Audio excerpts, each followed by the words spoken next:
started with some materials. First, you're going to start off with the yarn, weight 4, hook 4mm, and then just some scissors.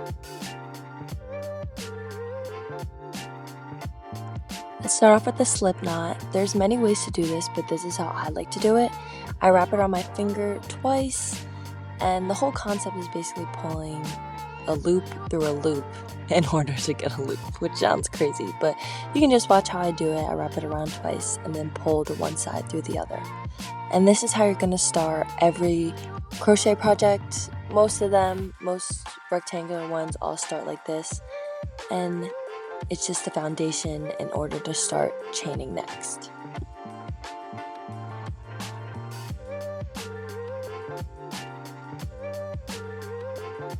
Next, we're going to start chaining. In order to chain, you're basically pulling the yarn through the loop on your hook. So what I do is, this is what I like to do in order to weave my yarn and have it be comfortable. I wrap it on my fingers and then pinch at the bottom, pulling it down. So it gives a nice opening to pull through. So you can see I wrap my yarn around my hook and then tilt the hook down and pull it down at the same time and pull it through the loop on the hook. Keep repeating this same process until the chain is as long as from armpit to armpit and top of your neck to armpit, because if you look at the picture you can kind of see how long you want it. When I made this top, I always made it too small, so I like to do it longer now so I have more coverage. In order to measure, I just put the chain against my body, and that usually just works out fine. Now that you've finished your chain, I like to chain one extra one, which is what we're going to do in the beginning of each row. And we're going to start by half double crocheting in each chain. In order to do this, you wrap over, so you have 2 on it, and we're going to go into the second chain from the hook. So you can see all these little V's, and you just stick your hook in between the V.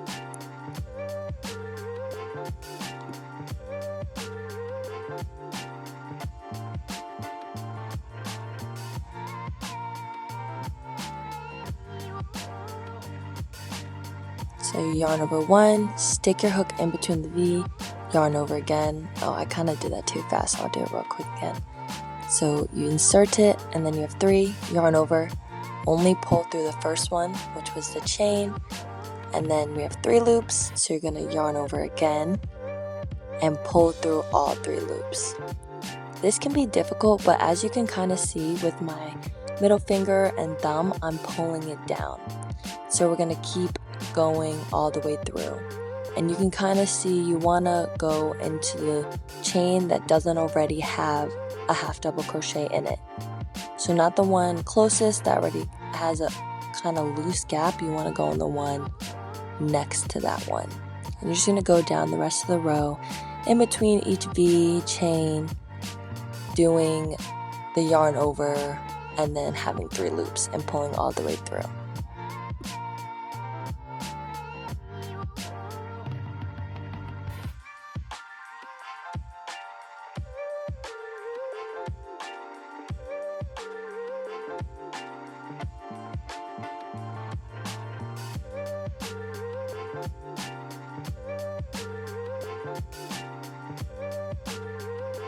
Now that you have a whole row of half double crochets, you're going to chain 1 and turn your work.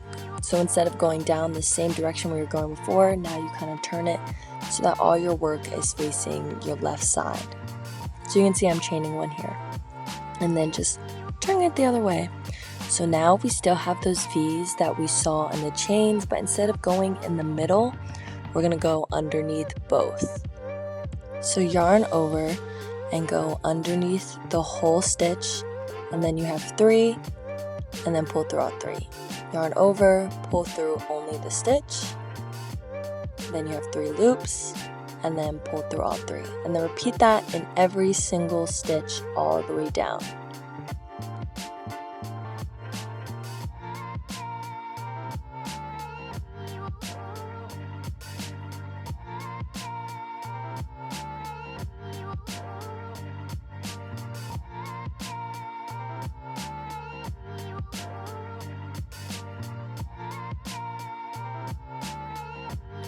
With each row, you can see our work getting thicker and thicker, and you're just going to keep repeating the same half double crochet in each stitch over and over again until the height or the height of all the rows add up to be the same as the length.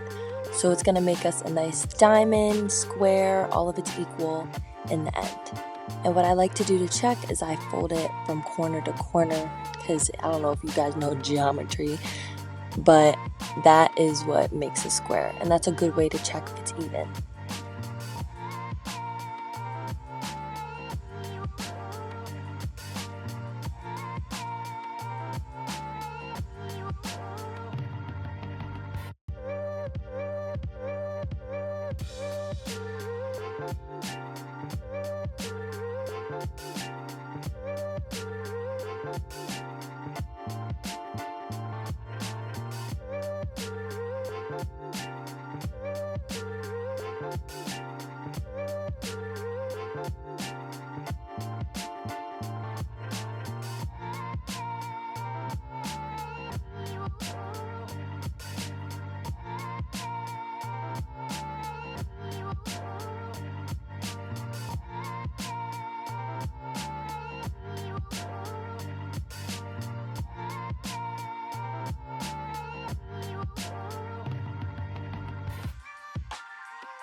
You can see my square and rows are all done, all the half double crochets, and the corner to corner match without anything sticking out or anything being uneven.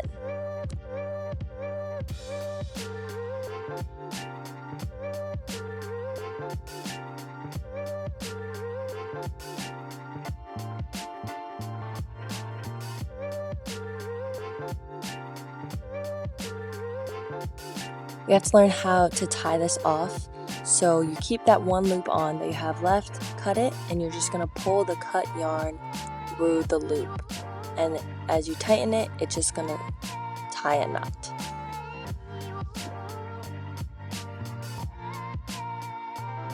Now for the back straps, we're going to make another slip knot and connect it to one corner.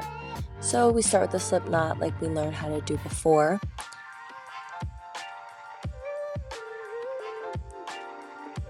And then you're going to go get a corner, it doesn't really matter which one, they're all the same, and then insert your hook.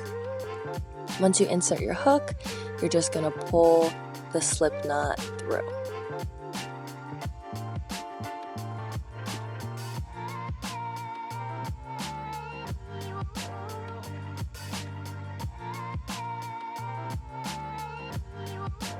You can see I didn't pull it all the way through because that won't help, but I pulled it just the slip knot through, and then you begin to chain like we did before.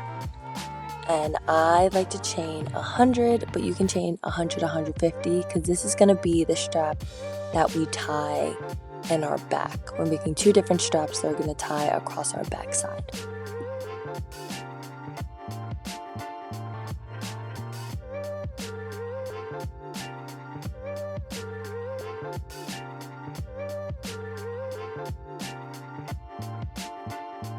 Once you finish your chains, I like to chain one more because I never like working in the first chain.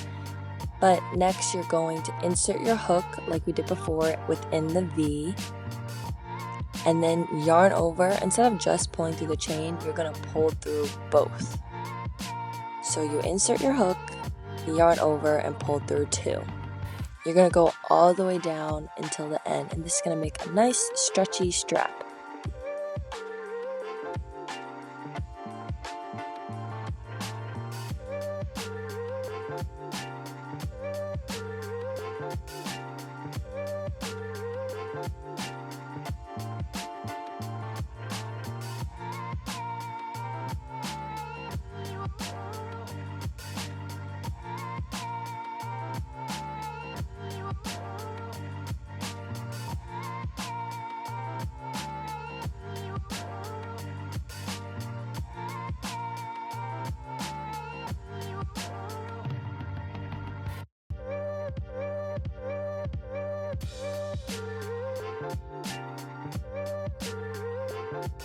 When you finish and you're in your last one, you're going to go back into the original gap of the corner that we went before and slip stitch that too. So that just means you insert your hook and then pull through two loops.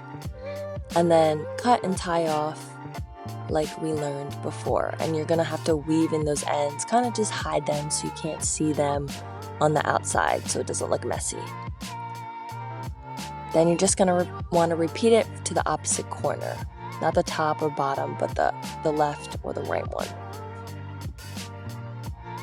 Now another slip knot. I'm telling you guys, you cannot avoid the slip knot. It's everything. You do the slip knot and then you're going to chain 150 to 200. I did 150.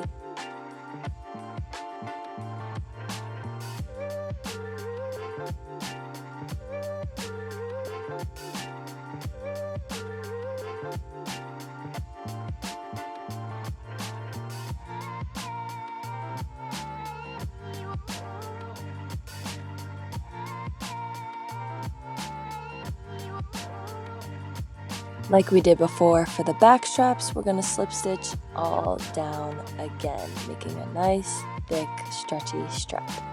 But this time, the strap is not the tie in the back. This is the halter top tie in the neck part.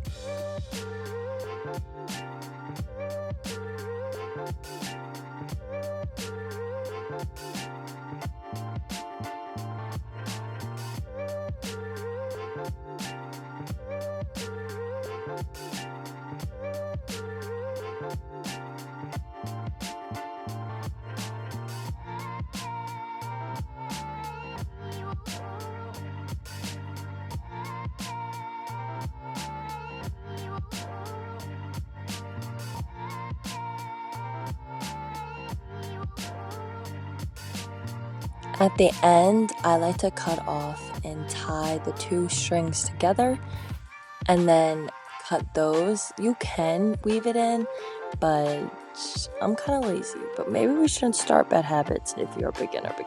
But oh well. But you can see I'm tying a knot, and then I'm going to double knot it to really make sure it's secure. You don't want that undoing later. And then I just cut as close as I can to the end. And that kind of looks, it makes the top and bottom look the same. It has that nice round shape. Now we just gotta tie in and attach the strap at the other corner. So you only have two corners left. You can do either one. Still the same, but you're just gonna insert your hook and then pull the strap through. It can be annoying and get stuck, but all you really want to do is just I only got a little bit, and then I use my fingers to do the rest. You just want to get it through the top, as close as you can to the top, and then make sure each side is even, because you don't want it to be uneven when you tie it later. And then you're all done. Thank you so much for watching.